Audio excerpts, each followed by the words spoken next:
আমাদের আজকের মিশন হচ্ছে ভিলেজ হিডেন ইন দা বাংলাদেশে ঢুকা এবং ওখানের হোকাগে ডক্টর ইউনুসের জাইঙ্গা চুরি করা। কিন্তু এই মিশন তোমাদের তিনজনকে একাই করতে হবে, কেননা কিছু বিশেষ কারণে আমাকে একটু বাড়িতে যেতে হবে। এই মিনাটো সেন্সেও এত খারাপ যে আমাদের এত বড় একটা মুশকিল মিশনে একা রেখে না জানি কোন বালের কাজ করতে চলে গিয়েছে। ঘর ঝাড়ু দিয়েছি, জামা কাপড়ও পরিষ্কার করে দিয়েছি, আর থালা বাসনও মেজে দিচ্ছি। আর কি কোনো কাজ আছে? বাথরুম কি তোর বাপ পরিষ্কার করবে? আমার লাভ লস নেই, আমার লাইফটাই লস। তোমরা দুজন একটু ডানে বামে উপরে নিচে ভালো করে নজর রাখো, কেননা একবার নজর সরেছে তো পেছন মেরেছে। 1 মিনিট।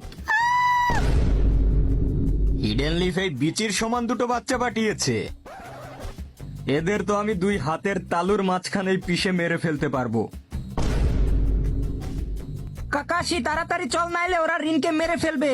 আরে ছাড় তোর বালের রিন, আমি তো মিশনে যাব। এরকম ফালতু একটা সাইড ক্যারেক্টারকে বাঁচানোর টাইম নেই আমার।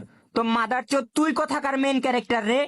দেখ অবি তো রুলস বইয়ে পরিষ্কার করে লেখা আছে যে focus on career not girls. কি? এর মানে তুই কি বোঝাতে চাস? মানে কোনো মেয়ের কারণে আমরা আমাদের মিশন ছেড়ে যেতে পারবো না। আরে কিন্তু ও তো আমাদের রিন রে, রিন। তোর কি মনে নেই ওর